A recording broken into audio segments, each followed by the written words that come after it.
And one of the things I want to discuss with you today is what must we do to change our economic and political status? This is what Chairman Yeshitela has presented to us. And he did it, what, over 20 years ago. And we're still in the same spot, except for the African People's Socialist Party's leadership. And one of the things they have done is create institutions that address the needs of our people in a colonial status. The 70% infant mortality rate, the people of the African People's Socialist Party created a doula in a town where if the infants had lived, it would have filled 15 kindergarten classes. Where I grew up in Brooklyn, in the projects of Brooklyn, federal funded housing, the infant mortality rate is still 70%. New York City. So what we're saying here is, what must we do to change our economic and political and colonial status? We must take charge. We must control and transform colonial institutions. How do we change this relationship? I'm going to pass the mic to Brother Ralph, Comrade Ralph, and he's going to give you a few minutes of this discussion as well. Many of you know him as the leader of the movement to bring the People's Attorney Lynne Stewart home. He did that by organizing not just the country, but many other countries outside of the United States. But before that, he was one of the major warriors in New York City for the struggle to control the public education communities and institutions and schools in New York, in the African communities. He was responsible for putting in the first African principal and the first Latinx principal. We didn't do this by voting. We did this by putting them in the building and fighting the army of occupation that would have tried to remove them. He went to jail, he lost his licenses so that he could not teach, but he's still fighting for public community control of education. Mr. Poynter. Well, thank you so much for that, Sister Betty, and I'm going to try to be brief and concise to get this message across in 4 minutes or less. Understand this, my brothers and sisters. We are involved in a continuous war that has been waged against people of color and all progressive people who understand this reality and work to change this and change this dynamic. The education war is and has been a major theater or arena of our war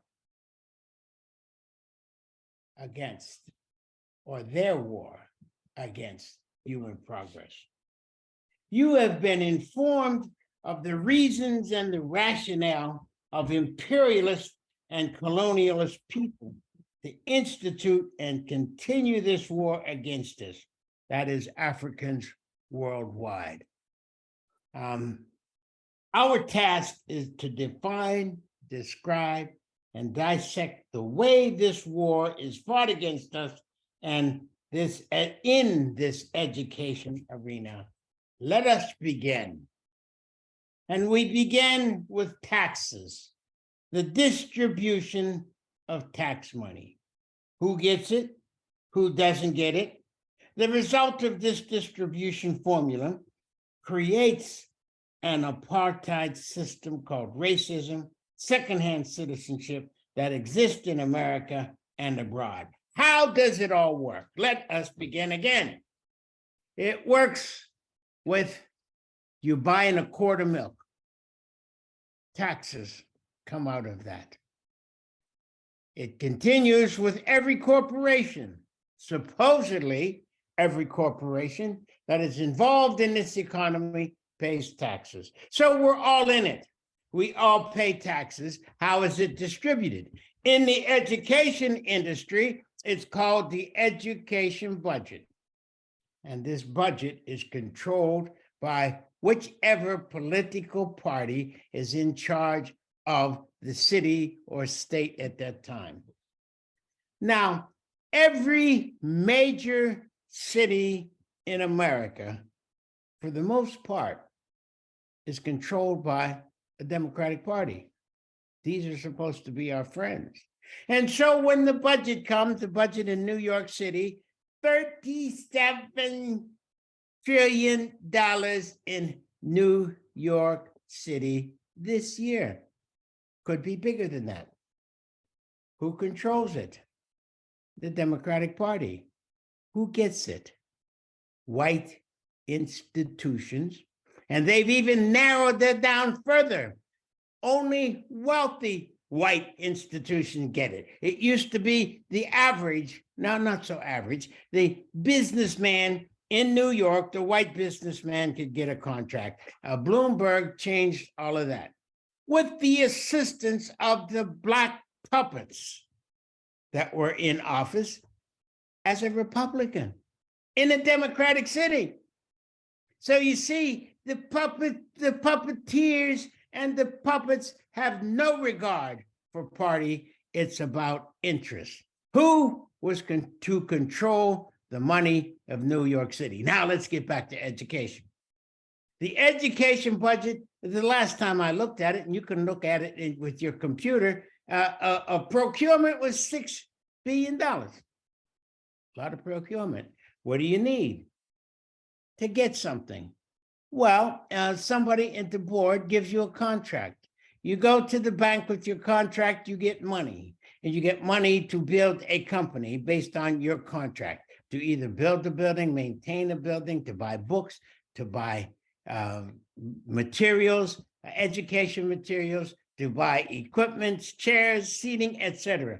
Everything has an economic formula for it, and it is denied to people of color, because if people of color had these formulas or had these situations available to them, we would come to understand in reality that every school system is an economic industry that has been denied us.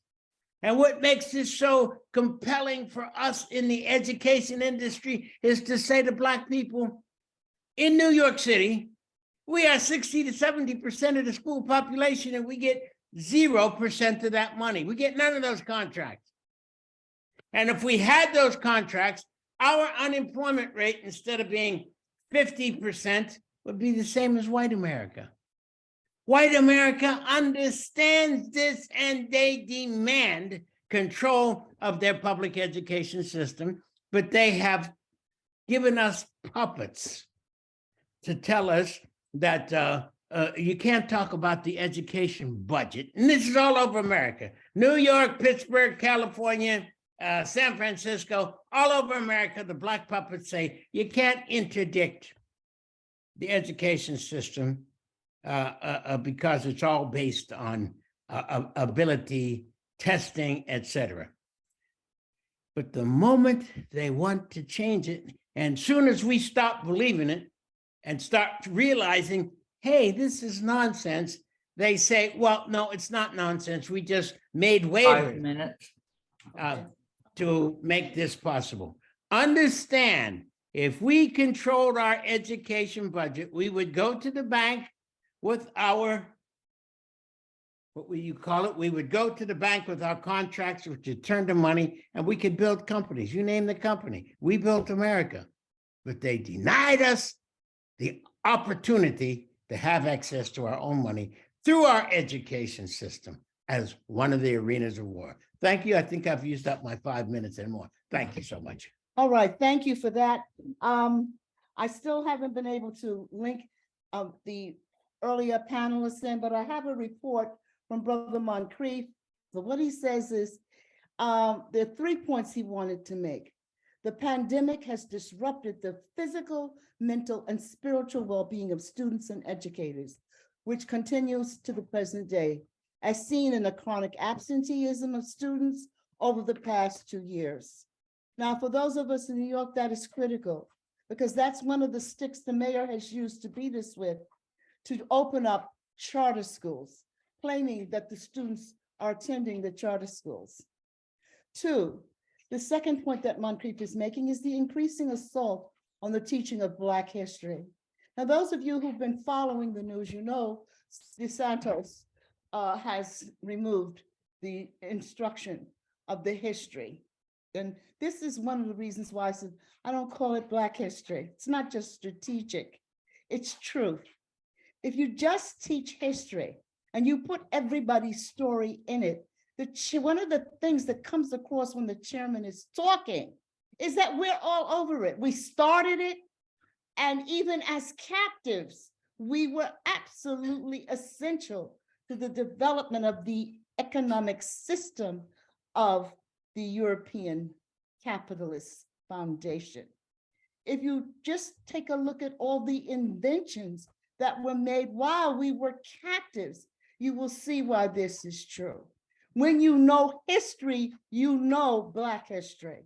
So what we should be talking about strategically is not just critical race theory, which is not about Black history anyway. Strategically, we should be demanding for the truth of history, period, end of sentence.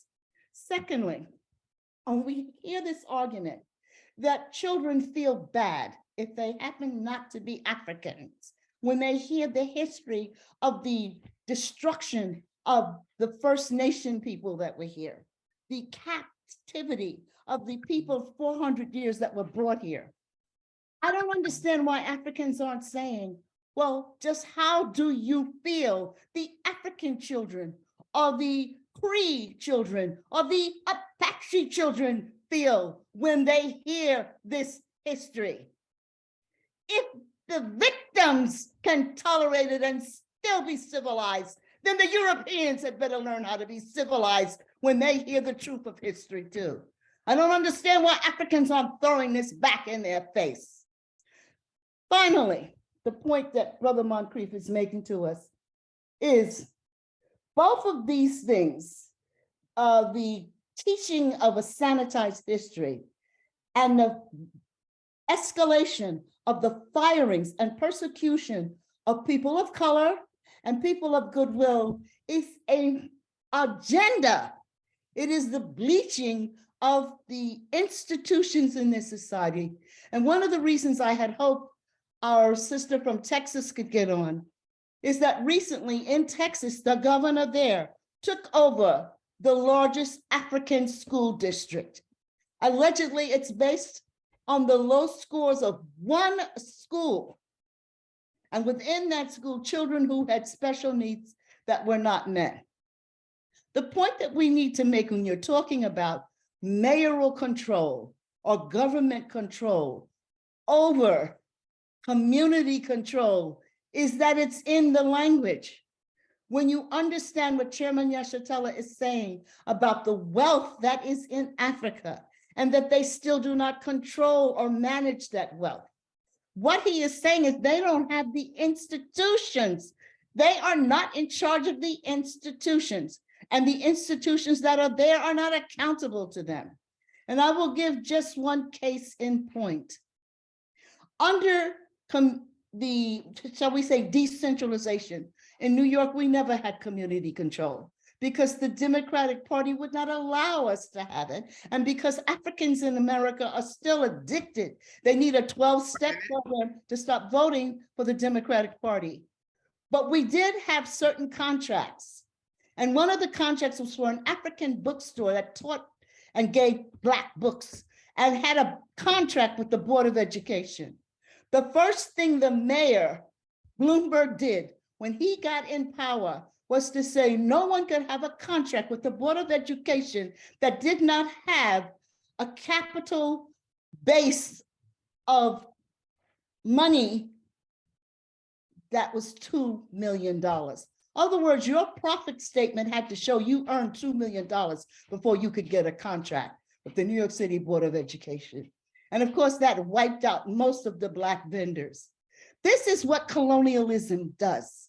And if you try to go against that, if you try to organize and protest that, then you are arrested for being on federal and state property. So this is a war. We are a colony. And the answer to this war and to this colony is to organize people, go for the little jobs. And that was why I wanted to have Brother Ricardo Adams return, because he is winning in Rochester. People are going hand over foot to help him win his campaign, and he has been ill. But it is because he stands on the principles of anti-colonialism that he is winning. And this is what we must do. The schools are Time. easy. It's easy. Every child, the majority of our children are still in public schools. When you organize to take control of a public school, you're organizing and teaching people how to control all the other institutions in their community. Thank you.